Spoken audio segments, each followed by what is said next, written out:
Hello, আসসালামু আলাইকুম। কেমন আছেন আপনার সবাই? আশা করি সবাই ভালো আছেন। তো আজকের আমাদের ভিডিও টপিক হচ্ছে ফাইল। আমরা আজকে দেখব ফাইল আইও বা ফাইল ইনপুট আউটপুট। আজকে আমরা দেখব যে পাইথনে আমরা কিভাবে অন্য অন্য ফাইলের সাথে কাজ করতে পারি, কিভাবে আমরা টেক্সট ফাইল ম্যানিপুলেট করি, টেক্সট ফাইল ওপেন করি আমাদের পাইথন স্ক্রিপ্টের মধ্যে এবং সেটার উপর কিন্তু আমরা কাজ করতে পারি। সেটি কিন্তু আজকে আমরা দেখব। তো চলুন শুরু করি। প্রোগ্রামিং এ এটি খুবই একটি জেনারেল টাস্ক যে আমাদের মোস্ট অফ দ্য টাইম কিন্তু অন্য অন্য ফাইলস কে ম্যানিপুলেট করতে হয়, অন্য ফাইলস কে আমাদের স্ক্রিপ্টে কল করতে হয়, সেটার উপর কোনো ডেটা অ্যাপেন্ড করতে হয় বা সেদিক থেকে রিমুভ করতে হয়, সেটিকে আপনার সামারাইজ করতে হয় অনেক সময়, বা দেখা যায় সেটিকে আপনার ফরম্যাট করতে হয়।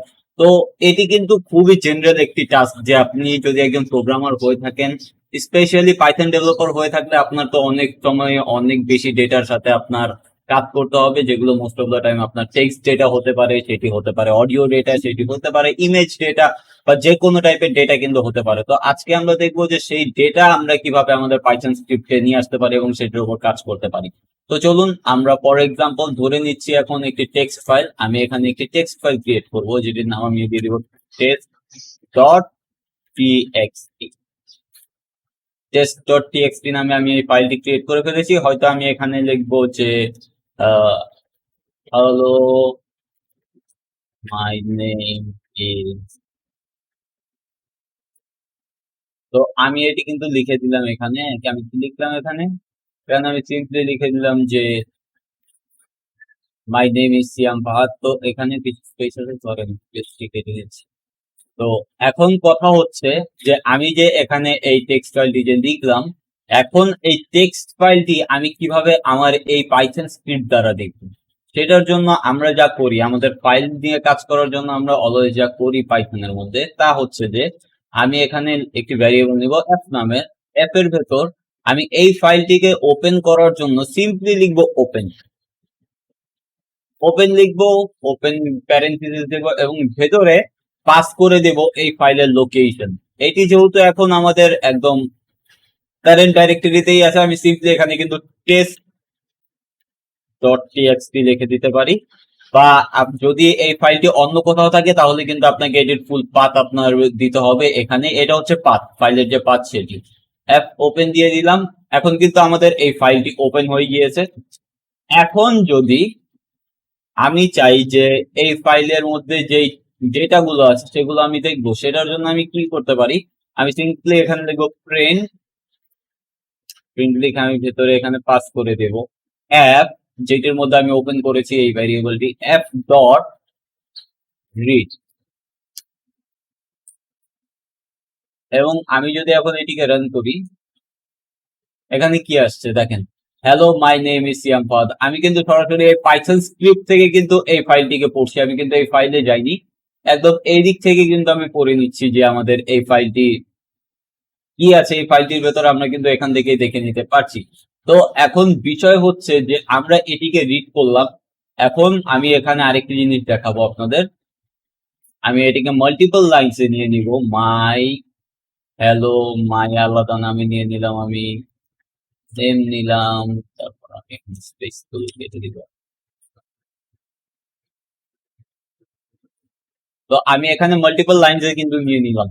এখন আমি চাচ্ছি লাইন বাই লাইন আমি প্রিন্ট করবো, ফার্স্ট লাইন আমি প্রিন্ট করবো। সেটি কিভাবে করতে পারি? সেটির জন্য আমাকে যা করতে হবে, এখানে অ্যাপ ডট রিড এর জায়গায় আমি লিখবো অ্যাপ ডট রিড লাইন।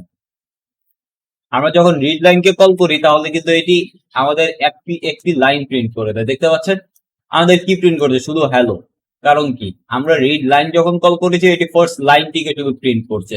এখন আমি চাইলে আমি যদি এটিকে এমন করি, কপি পেস্ট করি, ডুপ্লিকেট করি, কয়েকবার দিলাম, এখন যদি আমি এটিকে রান দিই, দেখতে পাচ্ছেন হ্যালো মাই নেম ইজ এসে পড়েছে। আমি আরেকবার ডুপ্লিকেট করব এটিকে, এখন যদি আমি রান দিই, দেখতে পাচ্ছেন হ্যালো মাই নেম ইজ সিয়াম ফাদ। এখানে দেখতে পাচ্ছেন রিড লাইন যে ফাংশনটি আছে এটি কিন্তু প্রতিটির মধ্যে একটি করে নিউ লাইন অ্যাড করে দেয়। তো এটি আপনাকে মাথায় রাখতে হবে। বা আমি চাইলে আরেকটি করতে পারি, আমি যদি রিড লাইনের জায়গায় রিড লাইনস দেই তাহলে আমি রিটার্নে কি পাবো দেখেন। আমি যখনই অ্যাপ ডট রিড লাইনস দিব তখন কিন্তু আমাকে পুরো যেই আমাদের যে ফাইল আছে এটির যে ওয়ার্ড গুলো আছে সেগুলোকে কিন্তু একটি লিস্ট আকারে আমাকে পাস করবে, যেটির উপর আমি আমার আদার অপারেশন কিন্তু পারফর্ম করতে পারি। তো মূলত আমরা এভাবেই ওপেন করে থাকি ফাইল। আর একটি বিষয় খেয়াল রাখবেন, আপনি যখন এইভাবে ফাইল ওপেন করবেন, কোনো ফাইল আপনি এইভাবে ওপেন করবেন, তখন আপনাকে মাস্ট সেটিকে ক্লোজ করতে হবে। আর ক্লোজের জন্য আমরা লিখি app dot close. App dot close লিখে দিলে এই ফাইলটি কিন্তু ক্লোজ হয়ে গিয়েছে। আমরা আমাদের নেক্সট ভিডিওর মধ্যে কিন্তু দেখবো যে আমরা আরেকটি ওয়ে কোনটি আছে যেটি মোস্ট পপুলার ওয়ে। নর্মালি প্রোডাকশনে আমরা এভাবে ইউজ করি না, সবসময় কিন্তু আমরা এভাবে ফাইল ওপেন করি না। আমাদের আলাদা আরেকটি ওয়ে আছে যেটি দ্বারা কিন্তু আমরা ফাইল ওপেন করে থাকি এবং সেটার উপর কাজ করে থাকি, এবং সেই ওয়েতে কিন্তু আমাদের অ্যাপ ক্লোজ, এই যে ক্লোজ যে ফাংশন আছে সেটিকে কিন্তু কল করতে হয় না।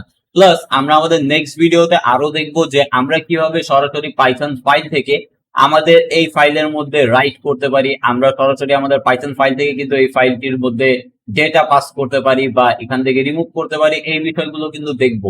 বর্তমানে আমরা যেটি দেখলাম সেটি হচ্ছে যে এটি বাই ডিফল্ট মোডে আছে, কিন্তু যখনই আমরা ফাইলের সাথে কাজ করি আমাদের কাছে কিন্তু ডিফারেন্ট ডিফারেন্ট অপশন থাকে, ডিফারেন্ট ডিফারেন্ট মোডস থাকে, যেই মোডস গুলো ইউজ করে আমরা ফাইলের ওপর কিন্তু অপারেশন করতে পারি। তো সেটি কিন্তু আমরা নেক্সট ভিডিওতে দেখবো যে কি কি মোড রয়েছে ফাইলের সাথে কাজ করার জন্য, এবং কোনটির কি কাজ, কোনটি দিয়ে কি করতে হয়, আমরা কিভাবে টেক্সট ডাটা পাস করি আমাদের পাইথন স্ক্রিপ্ট থেকে বা সেখান থেকে রিমুভ করবো, সেই বিষয়গুলোই কিন্তু আমরা দেখবো আমাদের নেক্সট ভিডিওতে। তো আজকের জন্য এই পর্যন্তই ছিল। ভিডিও যদি ভালো লাগে তাহলে অবশ্যই লাইক বাটন প্রেস করুন, আর যদি চ্যানেলটি নতুন হয়ে থাকে অবশ্যই সাবস্ক্রাইব করুন। দেখা হচ্ছে নেক্সট ভিডিওতে। ততক্ষণ আল্লাহ হাফেজ।